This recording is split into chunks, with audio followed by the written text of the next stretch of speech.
ടിവിയുടെ എല്ലാ പ്രേക്ഷകർക്കും ദ ചോസന്റെ പുതിയൊരു എപ്പിസോഡിലേക്ക് സ്വാഗതം. ഇന്ന് നമ്മുടെ കൂടെയുള്ളത് കപ്പൂച്ചിൻ സഭാംഗമായ ഫാദർ ഫ്രാൻസിസ്കോ ആണ്. അച്ഛ, ഈശോ മിശിഹായ്ക്ക് സ്തുതിയായിരിക്കട്ടെ. ഇന്നത്തെ എപ്പിസോഡിലൂടെ നമുക്ക് അച്ഛനെ കൂടുതലായി പരിചയപ്പെടാം.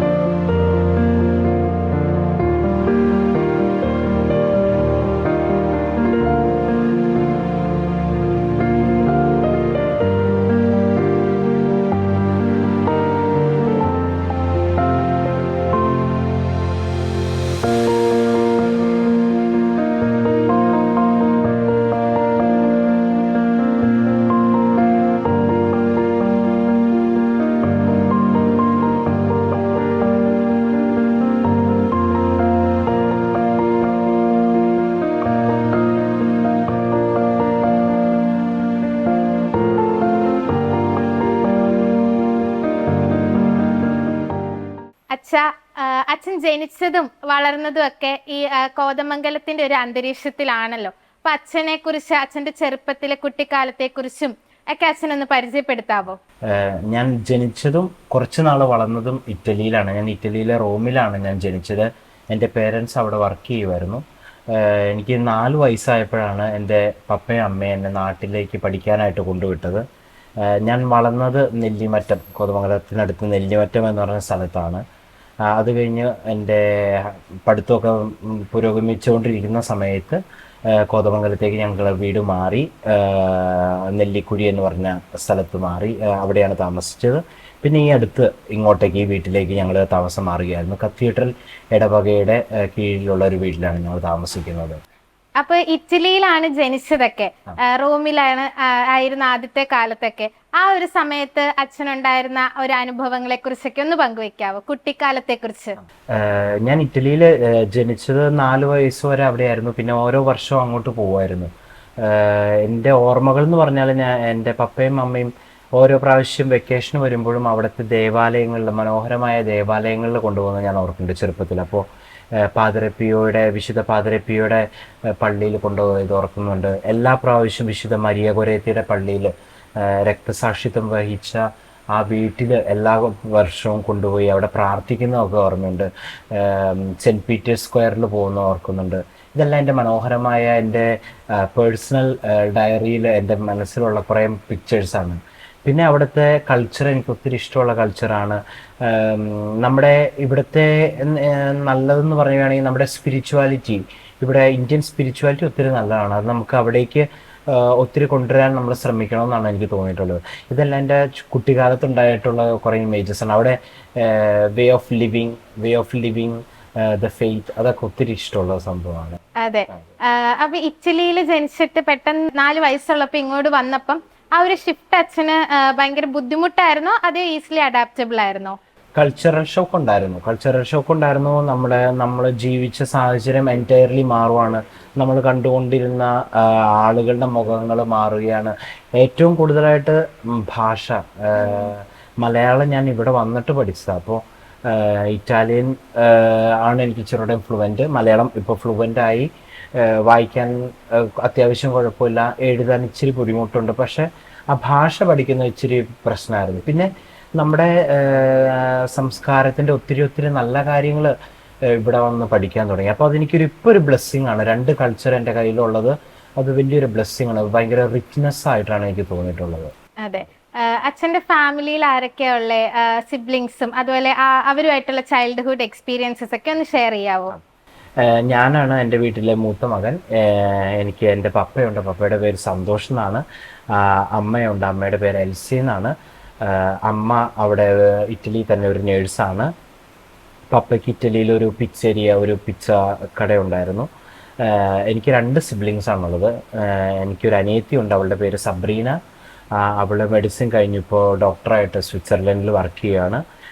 എനിക്കൊരു അനിയനുണ്ട്. അവൻ്റെ പേര് ഫെദരിക്കോ.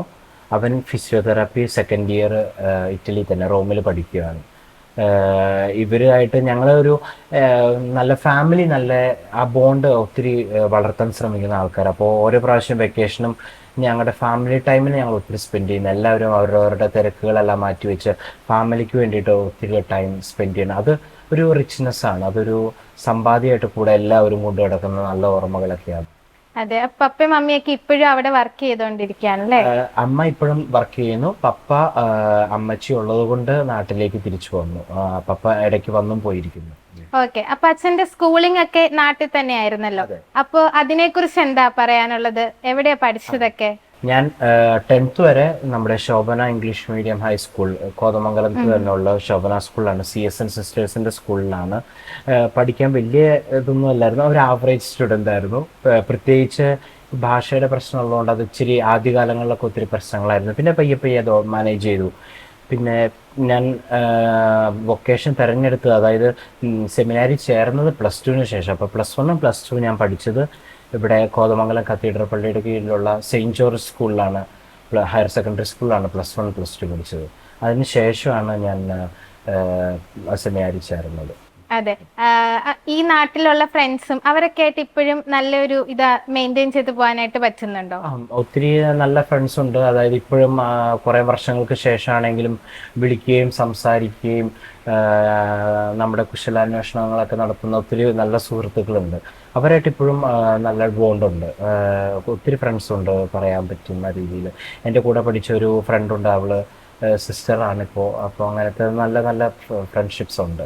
അതെ, സ്കൂളിൽ നിന്നാണോ ഈ ദൈവവിളിയിലേക്കുള്ള ഒരു പ്രോത്സാഹനം ഉണ്ടായത്, അതെയോ വീട്ടിൽ നിന്ന് കുഞ്ഞുനാൾ മുതലേ അച്ഛനാകണം എന്നൊരു ആഗ്രഹം ഉണ്ടായിരുന്നോ?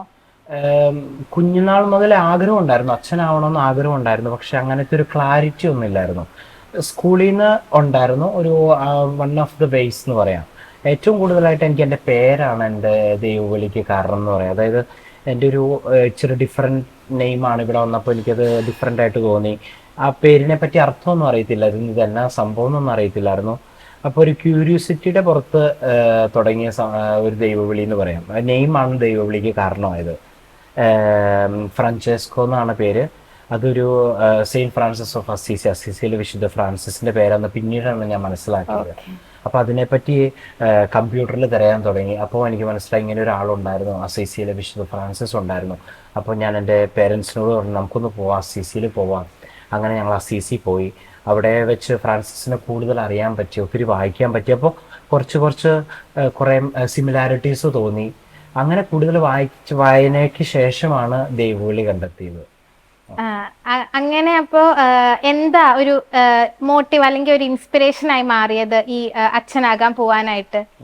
ഫ്രാൻസിസ് ഒത്തിരി ധനികനായിരുന്നല്ലോ, ഒരു ഒത്തിരി റിച്ച് ആയിട്ടൊരു ഫാമിലിയിൽ നിന്ന് വന്ന ഒരു വൊക്കേഷനാണ്. ഒരു പുസ്തകം, ഒരു സോമിയച്ഛൻ എന്ന് പറഞ്ഞൊരു കപ്പുച്ചൻ അച്ഛൻ ഒരു പ്രാവശ്യം സ്കൂളിൽ ഞങ്ങളെ കാണാൻ വന്നപ്പോൾ ഞങ്ങൾക്ക് എല്ലാവർക്കും ഒരു പുസ്തകം തോന്നുന്നു, ഫ്രാൻസിസ് അസീസിയുടെ ജീവചരിത്രമാണ്. അപ്പോൾ അതിനകത്ത് ഒരിങ്ങനെ ചിത്രകഥ പോലത്തെ ഒരു കഥയാണ്. അപ്പോൾ അതിനകത്ത് ലൈഫ് വായിച്ചപ്പോൾ അതിനകത്തൊരു പാസേജ് ഉണ്ട്. അതായത് ധനികനായ ഫ്രാൻസിസ് തനിക്കെല്ലാം ഉള്ളത് ഉപേക്ഷിച്ച് ദാരിദ്ര്യത്തെ മണവാട്ടിയെ സ്വീകരിച്ചു. ആ ഫ്രേസിനെ ഒത്തിരി ടച്ച് ചെയ്തു. അപ്പോൾ ഞാനും ഒരുവിധം കുഴപ്പമില്ലാത്തൊരു ലൈഫായിരുന്നു എൻ്റേത്. അപ്പോൾ എന്തുകൊണ്ട് എനിക്കും അങ്ങനെ ചെയ്തുകൂടാ, ആ ദാരിദ്ര്യത്തെ എനിക്കും എന്തുകൊണ്ട് മണവാട്ടിയാക്കിക്കൂടാ എന്നുള്ളൊരു ചിന്തയിൽ അന്ന് എനിക്ക് 12 വയസ്സ് കാണും. അപ്പോൾ ആ സമയത്ത് ആ ഒരു തോട്ടിൽ നിന്നാണ് എനിക്ക് ഇൻസ്പിറേഷൻ കിട്ടിയത്. അവിടെ നിന്നാണ് എല്ലാം തുടങ്ങിയത്. 12 വയസ്സിലുണ്ടായ ഒരു തോട്ട് അപ്പോൾ നമ്മൾ സെമിനാരി പോകുന്ന ഒരു ടൈം വരെ ഇങ്ങനെ അത് വളർത്തിക്കൊണ്ട് വന്ന് അങ്ങനെ അച്ഛന് അന്നേരം ആ ഒരു ആഗ്രഹം തന്നെ മനസ്സിൽ നിലനിന്നോ? ആഗ്രഹം ഉണ്ടായിരുന്നു, എൻ്റെ ഉള്ളിലും ഉണ്ടായിരുന്നു. പക്ഷെ ഫാമിലിയിൽ നിന്ന് സപ്പോർട്ട് കിട്ടുമെന്നൊക്കെ പേടിയുണ്ടായിരുന്നു. പിന്നെ എനിക്ക് മെഡിസിനോട് നല്ല താല്പര്യമുള്ളതുകൊണ്ട് ഓക്കെ ഞാൻ ഒന്നും അതായത് തള്ളിക്കളയുന്നില്ലെങ്കിൽ പോലും എനിക്ക് ആ വോയിസ്, അതായത് ദൈവത്തിൻ്റെ ആ ശബ്ദം കേൾക്കാൻ എനിക്ക് ഒത്തിരി പേടിയായിരുന്നു. അതുകൊണ്ട് ഞാൻ അത് കേട്ടില്ല എന്ന് നടിക്കുമായിരുന്നു കുറച്ച് നാളത്തേക്ക്. അപ്പം മെഡിസിന് വേണ്ടിയിട്ട് പഠിക്കാനായിട്ട് സയൻസ് ഗ്രൂപ്പ് പഠിത്തമൊക്കെ തുടങ്ങി. എന്നാലും ഈ ഒരു ആഗ്രഹം ഉള്ളിൽ തന്നെ വളരുന്നുണ്ടായിരുന്നു. +1 +2 സമയത്താണ് ഞാൻ പേരൻസിനോട് പറഞ്ഞത് എനിക്ക് ദൈവവിളി ഉണ്ടെന്നാണ് എനിക്ക് തോന്നുന്നത്, എനിക്ക് ലൈഫ് ട്രൈ ചെയ്യണം എന്ന് പറഞ്ഞത്. അങ്ങനെ അപ്പോൾ ദൈവവിളി ക്യാമ്പൊക്കെ അറ്റൻഡ് ചെയ്ത് അങ്ങനെ അച്ഛനാകാൻ പോയോ, അതെയോ അല്ലാണ്ട് തന്നെ സെമിനാരിയിലേക്ക്? അതിനും ഒരു പ്രത്യേക ഒരു സ്റ്റോറി എന്ന് പറഞ്ഞാൽ ഇന്റർനെറ്റ് വഴിയാണ് ഞാൻ അച്ഛനാവാൻ പോയത്. അതായത് എനിക്ക് ഇതിനെപ്പറ്റി ഒന്നും അറിയത്തില്ലായിരുന്നു, എവിടെ സെമിനാരി ചേരണം, ഇങ്ങനെ ദൈവവിളി ക്യാമ്പ് ഉണ്ടോ, അങ്ങനെയൊന്നും അറിയത്തില്ലായിരുന്നു. അപ്പോൾ ഞാൻ ഒരു ഒരു ഫ്രാൻസിസ്കൻ ആവണം എന്ന് കമ്പ്യൂട്ടറിൽ ഇന്റർനെറ്റിൽ സെർച്ച് ചെയ്തു, how can I become A Franciscan. അപ്പോൾ എനിക്കൊരു പല ആശ്രമങ്ങളുടെ നമ്പറുകൾ കിട്ടി. അപ്പോൾ അതിനകത്തൊരു നമ്പർ ഈ സോമി അച്ഛൻ്റെ നമ്പറായിരുന്നു. അപ്പോൾ ആ അച്ഛനെ വിളിച്ച് ഞാൻ പറഞ്ഞു എനിക്കൊന്ന് ഈ ഒരു ആശ്രമ ജീവിതം ഒന്ന് നയിക്കണമെന്നുണ്ട്. അപ്പം അച്ഛൻ പറഞ്ഞു ഓക്കെ പോരെ, അപ്പം അങ്ങനെയാണെങ്കിൽ ഒരു വന്ന് കാണാനായിട്ട് അവസരം ഉണ്ടാക്കി തരാം. പക്ഷെ അതിനൊന്നും പോകാനായിട്ടുള്ളൊരു പേടിയുണ്ടായിരുന്നു, പേരൻസ് എങ്ങനെ പറയും. അപ്പോൾ പിന്നെ തനിച്ചങ്ങനെ ചെയ്യാനുള്ളൊരു കഴിവും എനിക്ക് അന്ന് ഉണ്ടായില്ല. അപ്പോൾ ഞാൻ പ്ലസ് ടു കഴിഞ്ഞപ്പോൾ ഞാൻ പറഞ്ഞു ഞാൻ നേരിട്ട് കയറുവാണ്, എനിക്ക് കയറാൻ പറ്റുമോ എന്ന് ചോദിച്ചപ്പോൾ അച്ഛൻ പറഞ്ഞു ഓക്കെ യു ക്യാൻ ജോയിൻ എന്ന് പറഞ്ഞു. അങ്ങനെയാണ് ദൈവവിളി ക്യാമ്പിൽ കൂടിയില്ല. അപ്പൊ വീട്ടിൽ ഈ കാര്യം പറഞ്ഞപ്പോ അവരുടെ റെസ്പോൺസസ് ഒക്കെ എങ്ങനെയായിരുന്നു? അമ്മ ഫേവറബിൾ എന്ന് പറഞ്ഞാൽ അമ്മയ്ക്ക് ഇൻഡിഫറൻ്റ് ആയിരുന്നു, എൻ്റെ ആഗ്രഹമല്ല അതുകൊണ്ട് കുഴപ്പമില്ല, പെയിൻ ഉണ്ടായിരുന്നു എന്നാലും പ്രശ്നമില്ല. പപ്പയ്ക്ക് അത് അക്സെപ്റ്റ് ചെയ്യാൻ ആദ്യമൊക്കെ ഒത്തിരി ബുദ്ധിമുട്ടുണ്ടായിരുന്നു. പിന്നെ ഞാൻ പറഞ്ഞു എനിക്ക് ഇതാണ് ഇഷ്ടം, എൻ്റെ താല്പര്യം ഇതാണ്, എനിക്കിങ്ങനെയാണ് എൻ്റെ മനസ്സ് പറയുന്നത്, എനിക്കറിയില്ല ശരിയാണോ തെറ്റാണോ, പക്ഷെ എനിക്കൊന്ന് പോകണം എന്ന് എന്തായാലും ആഗ്രഹമുണ്ടെന്ന് പറഞ്ഞു. പപ്പ ഓക്കെ അങ്ങനെ കുറച്ച് നാൾ പപ്പയും ടൈം എടുത്തു, ഞങ്ങളും എല്ലാവരും ഒരുമിച്ച് പ്രാർത്ഥിച്ചു. അവസാനം ഒരു ഇത്ര സമയം കഴിഞ്ഞപ്പോഴത്തേക്കും പപ്പ ഓക്കെ ആയി. ഇപ്പൊ പപ്പയാണ് എന്നേക്കാളും കൂടുതൽ ഉത്സാഹം പപ്പയ്ക്കാണ്. അതെ. എങ്ങനെയാ സെമിനാരി ചേർന്ന ആ ഒരു ആദ്യത്തെ ടൈമിനെ കുറിച്ചും എങ്ങനെയാണ് സെമിനാരിലേക്കുള്ള ഒരു എൻട്രി, ആ ഒരു സമയത്തെ കുറിച്ചൊക്കെ ഒന്ന് പറയാവോ? നമുക്ക് ഉത്സാഹം ഒത്തിരി ഉണ്ടായിരുന്നു, ഒത്തിരി പ്രതീക്ഷകളും ഒത്തിരി സ്വപ്നങ്ങളൊക്കെ ഉണ്ടായിരുന്നു. സെമിനാരി ജീവിതം ഒട്ടും ബുദ്ധിമുട്ടില്ല എന്ന് പറയാൻ പറ്റത്തില്ല. അതായത് അതിൻ്റെതായ വളർന്നു വന്ന സാഹചര്യം ഡിഫറെൻ്റ് ആയതുകൊണ്ട് സെമിനാരി കയറിയപ്പോൾ അതൊരു ഡിഫറെൻറ്റ് സ്റ്റൈലായിരുന്നു, ഡിഫറെൻറ്റ് വേ ഓഫ് ലൈഫായിരുന്നു. അപ്പോൾ അതായിട്ട് പൊരുത്തപ്പെടാനായിട്ട് ഇച്ചിരി സമയമെടുത്തു. പക്ഷെ അത് ഇമ്പോസിബിൾ അല്ലായിരുന്നു, അസാധ്യമല്ലായിരുന്നു. പയ്യെ പയ്യെ ആദ്യത്തെ കുറച്ച് വർഷങ്ങൾ കടന്നുപോയി. എനിക്ക് ലൈഫ് എൻ്റേതാണ്, അതായത് അത് ആദ്യമേ കയറി ആ ദിവസം തന്നെ എൻ്റെ ഉള്ളിൽ തോന്നിയൊരു ഇതെൻ്റെ ലൈഫാണെന്ന് നമുക്കൊരു ബോധ്യമില്ല. ഒരാളെ കാണുമ്പോൾ ഇതെൻ്റെ പാർട്ട്ണർ ആയാണെന്നൊക്കെ അങ്ങനത്തെ ഒരു ബോധ്യം. ആ ബോധ്യം ഉണ്ടായത് ആദ്യത്തെ ദിവസം തന്നെ ഉണ്ടായി. പിന്നെ അതിനെ വളർത്തിക്കൊണ്ട് വരികയാണ്, തമ്പുരാൻ തന്നെ ഉള്ളിൽ വളർത്തിക്കൊണ്ട് വന്ന ഒരു ദൈവവിളിയാണെന്ന് എനിക്ക് പറയാൻ പറ്റുന്നു. അതായത് ഇത്രയും വർഷങ്ങൾ കടന്നു പോയെങ്കിലും ഓരോ സാഹചര്യമായിട്ട് പൊരുത്തപ്പെടാനായിട്ട് തമ്പുരാൻ വലിയൊരു കൃപ തന്നു, പരിശുദ്ധാത്മാവ് വലിയൊരു ശക്തി തന്നു. അങ്ങനെ ഫസ്റ്റ് 2 വർഷം ഭരണജ്ഞാനത്തായിരുന്നു എൻ്റെ മൈനർ സെമിനാരി ചെയ്തത്. പിന്നെ അൽഫോൻസാമ്മയുടെ ഒത്തിരി പ്രാർത്ഥിക്കുന്നത്, എൻ്റെ അടുത്തല്ല അൽഫോൻസാമ്മയുടെ ആശ്രമം. അപ്പോൾ എപ്പോഴും അൽഫോൻസാമ്മയുടെ അടുത്ത് പോകുമ്പോഴും എൻ്റെ പ്രാർത്ഥന, ദൈവമേ ഇതെൻ്റെ ദൈവവിളിയാണെങ്കിൽ ഇത് ജീവിക്കാനുള്ള ശക്തി എനിക്ക് തരണേ എന്നുള്ളൊരു പ്രാർത്ഥന ഉണ്ടായിരുന്നു. 2 വർഷം അവിടെ ചെയ്തു. അത് കഴിഞ്ഞിട്ട് പ്രീ നോവിഷ്യേറ്റ് കട്ടപ്പനയാണ് ചെയ്തത്. ഞങ്ങൾക്കൊരു പോർച്ചുഗൽ ആശ്രമം എന്ന് പറഞ്ഞൊരു ആശ്രമമുണ്ട്, അവിടെ ചെയ്തു. പിന്നെ നോവിഷ്യേറ്റ് മൂവാറ്റുപുഴ കഴിഞ്ഞപ്പോഴത്തേക്കും ഇറ്റലിക്ക് പോരാനുള്ളൊരു ഏർപ്പാട് തുടങ്ങി. ഈ വീട്ടിലെല്ലാവരും കൂടെ പ്രാർത്ഥിച്ചെടുത്തൊരു തീരുമാനമായിരുന്നു ഈ ദൈവവിളി എന്നത്. കുഞ്ഞിലേ മുതലേ വീട്ടിൽ നിന്ന് അങ്ങനെ ഒരു പ്രെയർ ട്രെയിനിങ്, അങ്ങനെ നല്ലൊരു പ്രെയർ ലൈഫ് ആയിരുന്നോ കുഞ്ഞിലേ മുതലേ കിട്ടിയിരുന്നത്? ഞങ്ങളുടെ ഫാമിലി എന്ന് പറഞ്ഞ ഒരു ഓർഡിനറി ഫാമിലി, അങ്ങനെ ഒത്തിരി സ്പിരിച്വൽ അല്ല, അങ്ങനെ ഒട്ടും പ്രാർത്ഥിക്കാത്ത, അതായത് പള്ളിയിൽ പോവും, ഞായറാഴ്ചകളിൽ പള്ളിയിൽ പോവും, കുടുംബ പ്രാർത്ഥന മാക്സിമം എല്ലാ ദിവസവും ചെയ്യാൻ ശ്രമിക്കും. കാരണം അമ്മയുടെ അമ്മ ഇതിന് ഭയങ്കര സ്ട്രിക്റ്റ് ആയിരുന്നു. അപ്പം അമ്മച്ചി എപ്പോഴും ഞങ്ങളെ വിളിച്ച് എല്ലാ ദിവസവും പള്ളിയിലൊക്കെ കൊണ്ടുപോയിരുന്നു. അപ്പം അങ്ങനത്തെ ഒരു പ്രാർത്ഥിക്കുന്ന, അങ്ങനെ അമ്മച്ചിയാണ് ഞങ്ങളെ പ്രാർത്ഥിക്കാനൊക്കെ പഠിപ്പിച്ചത്. ഞങ്ങളുടെ അപ്പനെ അമ്മേനെയൊക്കെ ആണെങ്കിലും അമ്മച്ചി തന്നെയാണ് ഇങ്ങനത്തെ ട്രെയിനിങ് ഒക്കെ തന്നത്. അപ്പൊ ആ ഒരു ബേസിസിൽ നിന്നാണ് ഞാനും വരുന്നത്. കുട്ടിക്കാലത്ത് തന്നെ കുറെ പ്രാർത്ഥിച്ച് നല്ലൊരു ഇതില് പള്ളിയിലൊക്കെ പോയി അങ്ങനെയായിരുന്നു ഈ നാട്ടിൽ വന്നു കഴിഞ്ഞ്? എൻ്റെ പേഴ്സണൽ പ്രയർ ഞാൻ നടത്തുമായിരുന്നു. ഞങ്ങൾ നേരത്തെ താമസിച്ചുകൊണ്ടിരുന്നത് നെല്ലിമറ്റം എന്ന് പറഞ്ഞ സ്ഥലത്ത്. അപ്പോൾ ഞങ്ങൾക്ക് അവിടെ വലിയ തോട്ടമൊക്കെ ഉണ്ട്. അപ്പോൾ അവിടെ ഒരു മാവുണ്ട്, ഇച്ചിരി ഐസൊലേറ്റഡ് ആയിട്ടൊരു മാവുണ്ട്. അപ്പോൾ ആ മാവ് എനിക്ക് വേറെ കളിക്കാൻ അവിടെ അടുത്ത് കൂട്ടുകാരൊന്നും ഇല്ലാത്തതുകൊണ്ട്, പിന്നെ അനിയത്തിയായിട്ട് ഇടയ്ക്ക് വഴക്കൊക്കെ കൂടുന്നതുകൊണ്ട് ഞാൻ ഇടയ്ക്ക് അവിടെ പോയിരിക്കും. അപ്പം അവിടെ പോയിരിക്കുമ്പോൾ തന്നെ പേഴ്സണൽ നമ്മുടെ ഹൃദയത്തിൽ നിന്ന് വരുന്ന പ്രാർത്ഥന എന്ന് പറയില്ലേ, അങ്ങനെയുള്ള പ്രാർത്ഥനകളൊക്കെ ഉണ്ടായിരുന്നു. അതൊരു പേഴ്സണൽ പ്രയറായിട്ട് ഡെവലപ്പ് ചെയ്ത് അല്ലാതെ വലിയ പ്രത്യേകിച്ച് അങ്ങനെ വേറെ എക്സ്ട്രാ പ്രയേഴ്സ് ഒന്നും ഇല്ലായിരുന്നു, പേഴ്സണൽ പ്രയർ ഒക്കെ ഉണ്ടായിരുന്നു. അച്ഛൻ ഈ സെമിനാരി ജീവിതമൊക്കെ ആരംഭിച്ചത് മൂവാറ്റുപുഴ ഈ കേരളത്തിൽ തന്നെയായിരുന്നു. പിന്നീട് ഇറ്റലിയിലേക്ക് പോകാനായിട്ട് തീരുമാനിച്ചു, അങ്ങോട്ടേക്ക് മാറി. അപ്പോൾ അതിനുണ്ടായ സാഹചര്യം എന്തായിരുന്നു? ഞാനിവിടെ നമ്മുടെ കേരളത്തിൽ കോട്ടയം പ്രൊവിൻസിന് വേണ്ടിയിട്ട്, സെയിൻറ്റ് ജോസഫ് പ്രൊവിൻസിന് വേണ്ടിയിട്ടാണ് എൻ്റെ വൊക്കേഷൻ ഞാൻ സ്റ്റാർട്ട് ചെയ്തത്. ഒരു 2 വർഷം, ആദ്യത്തെ 2 വർഷം കഴിഞ്ഞപ്പോഴത്തേക്കും ഒരു പ്രീ നോവിഷ്യേറ്റ് ആയപ്പോഴത്തേക്കും എനിക്കൊരു ഇന്നർ കോൾ എന്ന് പറയില്ലേ, കോൾ വിത്തിൻ എ കോൾ എന്ന് പറയില്ലേ, അപ്പോൾ വിളിക്കുള്ളിൽ തന്നെ ഒരു വിളി എന്ന് ഉള്ള രീതിയിൽ എൻ്റെ മനസ്സിൽ പയ്യെ പയ്യെ it is not my place, ഇതെൻ്റെ സ്ഥലമല്ല, പക്ഷെ ഈ ദൈവവിളി എൻ്റെയാണ്, പക്ഷേ ഈ സ്ഥലം ഞാൻ ജീവിക്കേണ്ട സ്ഥലം ഇതല്ല എന്നൊരു ചിന്ത പയ്യെ പയ്യെ ക്ലിയർ അല്ലായിരുന്നു, പക്ഷെ ഉണ്ടാവാൻ തുടങ്ങി ഉള്ളിൽ. പിന്നെ ഞങ്ങൾ എല്ലാ പ്രാവശ്യവും ഇറ്റലിക്ക് തിരിച്ചു പോകുമായിരുന്നു. അപ്പോൾ ഞങ്ങൾ കാണുന്നൊരു സംഭവം ഉണ്ടായിരുന്നു. അതായത് ഇറ്റലിയിൽ നമുക്ക് ഒത്തിരി വൊക്കേഷണൽ ക്രൈസിസ് ഉണ്ട് അവിടെ.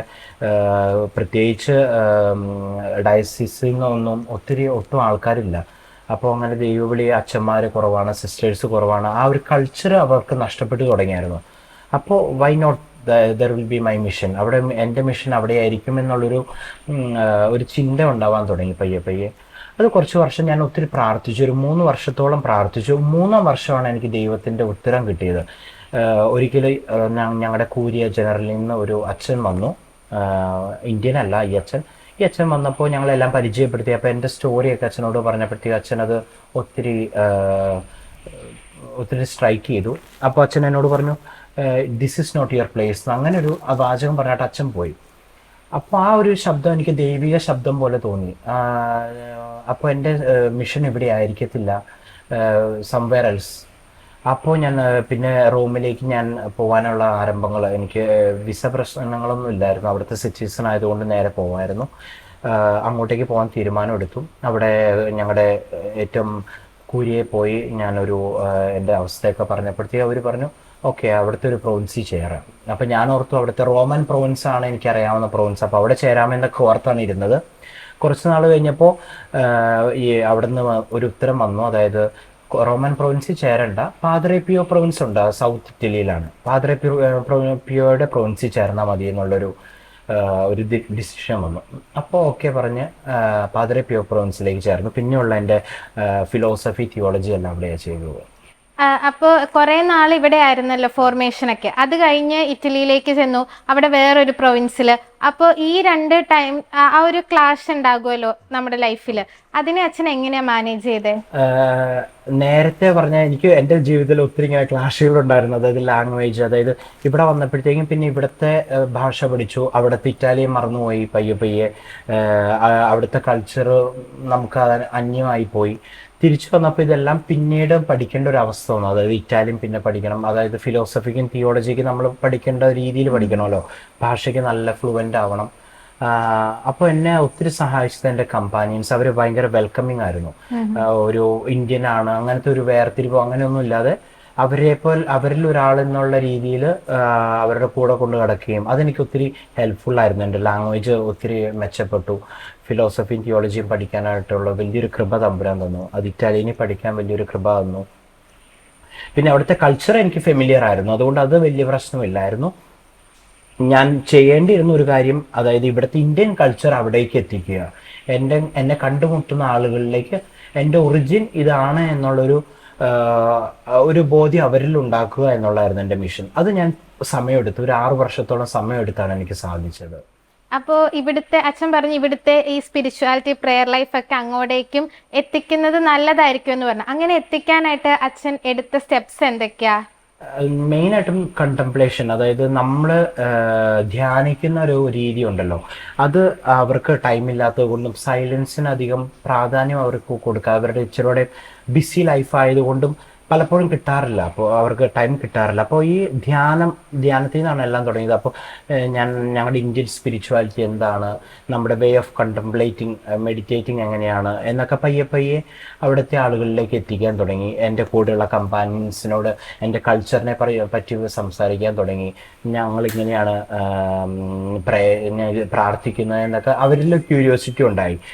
ഇൻഫാക്റ്റ് അവർ ഈ കോർഡിനേഷന് കുറേ അച്ഛന്മാർ, ഒരു 15ഓളം അച്ഛന്മാർ, അവിടുത്തെ അച്ഛന്മാർ നമ്മുടെ കൾച്ചർ കാണാനും നമ്മുടെ പള്ളികൾ കാണാനും നമ്മുടെ കുർബാന എന്താണെന്ന് അറിയാനൊക്കെ ആയിട്ട് ഒത്തിരി അച്ഛന്മാർ വന്നായിരുന്നു. അതൊക്കെ ഇതിന്റെ സക്സസ് എന്ന് പറയാം നമുക്ക് വേണമെങ്കിൽ. ഓക്കെ, അപ്പോൾ ഈ പാദ്രെ പിയോ എന്ന് പറഞ്ഞ സെയിന്റിനോട് അത്രമാത്രം ഇഷ്ടവും സ്നേഹമൊക്കെ അവിടെ ചെന്ന് കഴിഞ്ഞ് പ്രൊവിൻസിൽ അംഗമായി കഴിഞ്ഞാണോ അച്ഛന് ഉണ്ടാവാൻ തുടങ്ങിയത്? പാദ്രെ പിയോ ഞാൻ നേരത്തെ പറഞ്ഞില്ലായിരുന്നു, ഞാൻ ചെറുതായിരുന്നു. അപ്പോൾ നാട്ടിലേക്കൊക്കെ വരുന്നതിന് മുമ്പ് പപ്പ എന്നെ പാദ്രെ പിയോയുടെ പള്ളി കൊണ്ട്, അത് ഞാൻ ലേറ്ററാണ് മനസ്സിലാക്കിയത്. ഫോട്ടോസൊക്കെ കണ്ടപ്പോഴാണ് മനസ്സിലായത് ഇവിടെയും പോയിട്ടുണ്ടായിരുന്നു. അതൊരു കോയിൻസിഡൻസ് എന്ന് പറയാം. അച്ഛനോട് ഇങ്ങനെ സംസാരിച്ചിരുന്ന് സമയം പോകുന്നതേ അറിയുന്നില്ല. നമുക്ക് ഇന്നത്തെ എപ്പിസോഡ് വൈൻഡപ്പ് ചെയ്യാം. ഇനി അച്ഛനുമായിട്ടുള്ള കൂടുതൽ വിശേഷങ്ങളുമായി ദ ചോസന്റെ അടുത്തൊരു എപ്പിസോഡിൽ നമുക്ക് കാണാം. നന്ദി.